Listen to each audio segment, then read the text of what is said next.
Gibran tak lulus SMA. Said Didu bongkar UTS insir cuma, bimbel, surat Kemendikbud disorot. Mantan Sekretaris Kementerian BUMN sekaligus pegiat media sosial, Said Didu meluruskan kabar mengenai riwayat pendidikan Wakil Presiden Gibran Rakabuming Raka di Australia. Beredar informasi bahwa Gibran disebut pernah menempuh pendidikan setara SMK di UTS Insert, lembaga yang berada di bawah Universitas Teknologi Sydney. Said Didu menegaskan UTS Insert bukanlah lembaga pendidikan formal yang setara dengan SMK maupun SMA. Program ini merupakan jalur persiapan akademik bagi calon mahasiswa yang ingin melanjutkan ke jenjang sarjana di Universitas Teknologi Sydney. Penjelasan tersebut ia sampaikan setelah mendapat keterangan dari anaknya yang merupakan alumni program master di universitas tersebut. Hal ini terlihat dalam unggahan media X pribadinya pada Rabu 17 September 2025. Pegiat media sosial itu menyebut UTS Insert lebih mirip lembaga bimbingan belajar yang memfasilitasi calon mahasiswa untuk masuk ke perguruan tinggi. Lantas klarifikasi ini disampaikan untuk menghentikan kesalahpahaman publik mengenai latar pendidikan Wakil Presiden Gibran.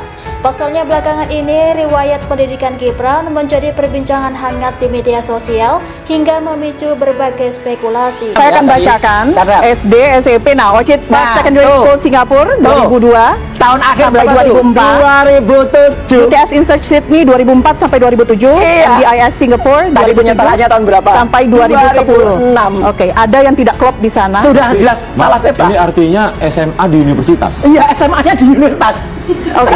UTS itu kan University Teknologi Sydney ya. Ini kok bisa SMA? Berarti SMA-nya di universitas. Oke. Kita kasih kesempatan. Coba baca baik-baik pasal 169 Undang-Undang 2017 itu syarat minimal.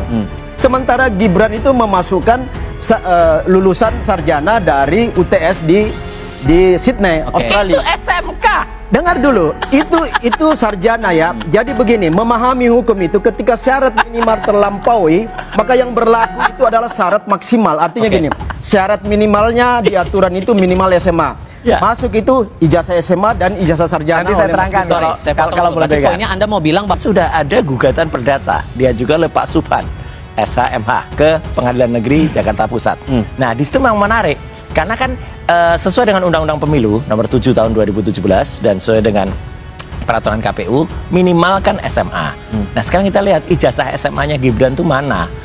Itu aja udah. Jadi kalau ijazah SMA-nya nggak ada, kan dia katanya dalam berkas yang ada, ini berkas resmi loh ya, yang diajukan ke KPU udah dipegang oleh Pak Subhan, itu dia hanya 2 tahun bersekolah di yang namanya Orchard Park Secondary School ya, OPSS, itu 2 tahun ya. Kemudian setelah itu nggak ada ijazahnya di situ. Kalau ada buktikan ijazahnya, itu nggak ada.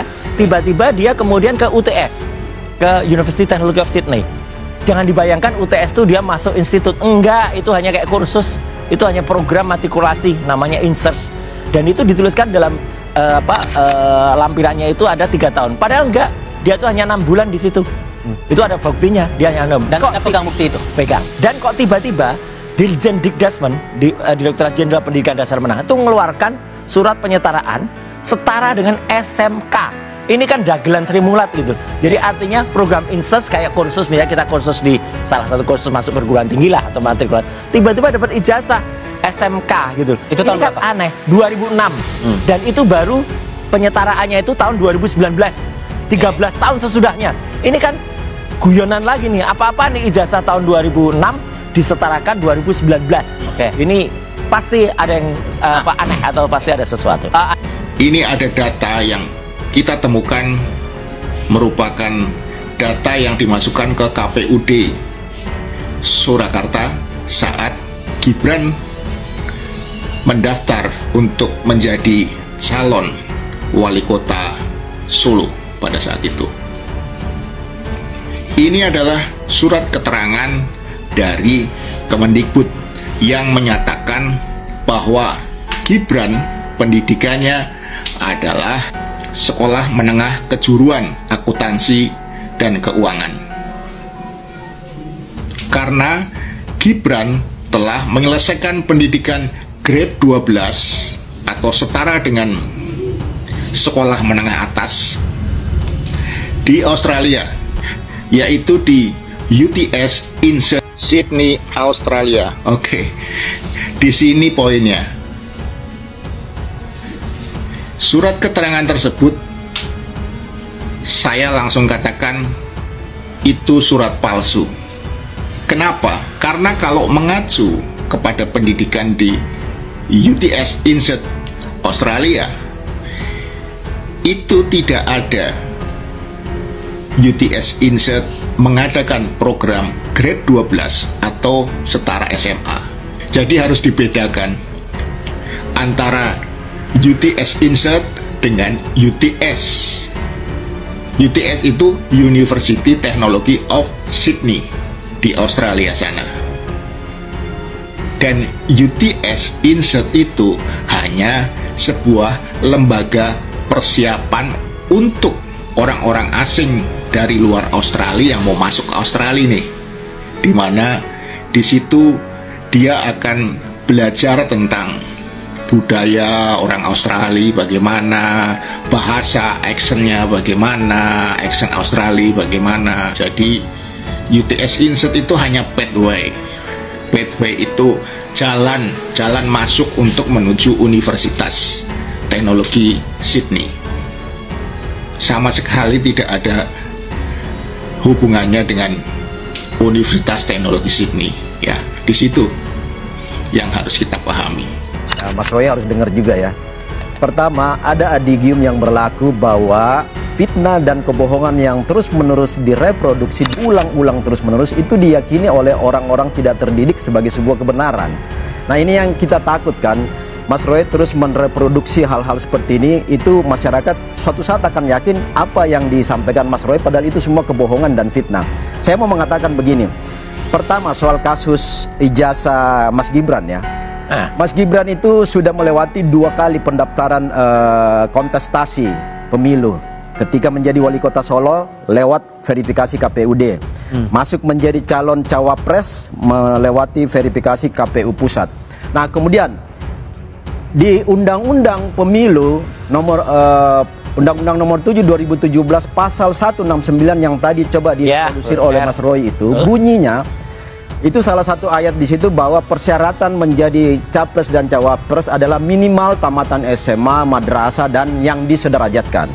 Nah, Mas Gibran ini lulus SMA dari Singapura ya, dari Orchard Park Secondary ya. Ada suratnya nggak? Ada. Mas Gibran sudah tunjukkan ketika pendaftaran dan itu sudah dijawab dengan Mas. Tidak ada. Itu sudah dijawab oleh anggota KPU, saya catat namanya waktu itu 2002 itu oleh Idam Holik.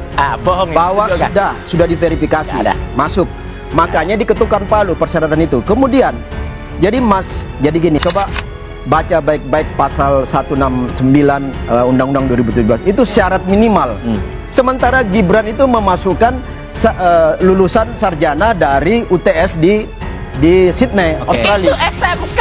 Dengar dulu, itu sarjana ya. Jadi begini, memahami hukum itu ketika syarat minimal terlampaui, maka yang berlaku itu adalah syarat maksimal. Artinya gini, syarat minimalnya di aturan itu minimal SMA.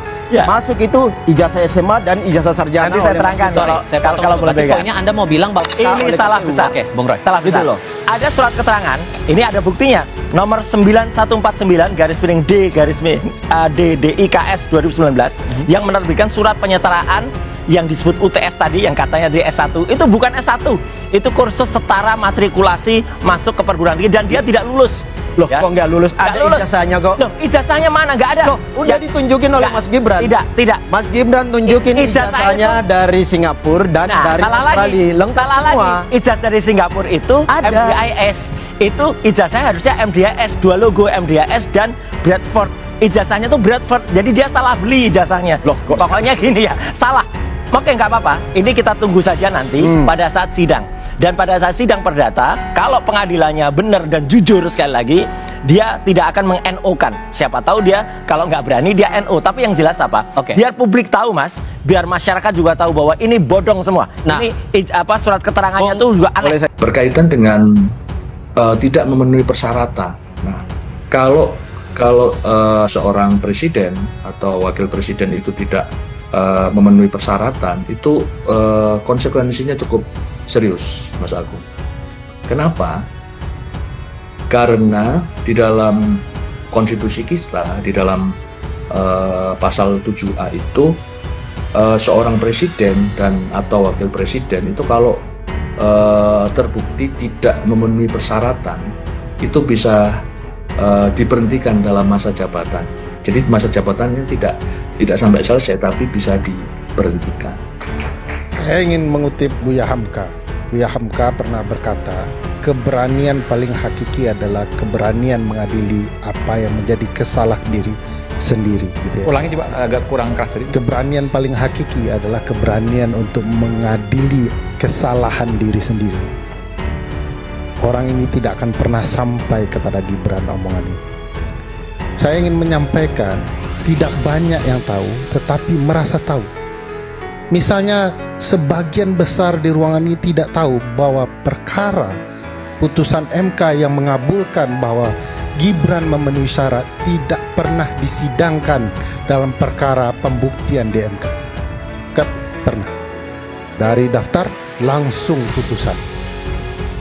Apa yang Anda mau katakan soal kebohongan dan fakta baru ini? Nah, Bung Peri, ini dapat dipertanggungjawabkan? Saya pertanggungjawabkan dunia akhirat.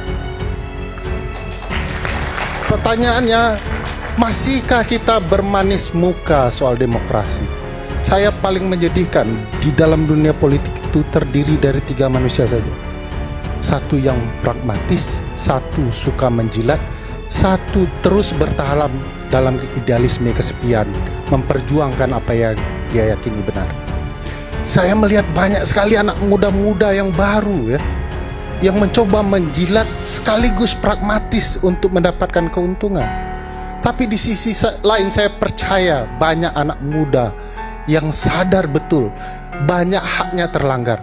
Dari sekian banyak anak muda, cuman satu anak muda yang boleh dapat karpet merah ini, yang namanya Gibran Rakabuming Raka. Saya tanyakan, berapa banyak anak muda yang pintar-pintar dengan segala prestasinya, apakah mereka dapat karpet merah ini?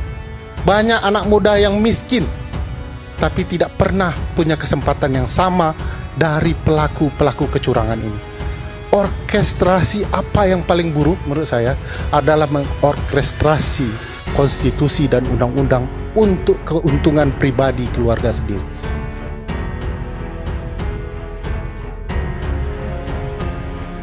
Polemik seputar riwayat pendidikan Wakil Presiden Gibran Rakabuming Raka kembali memanas di media sosial.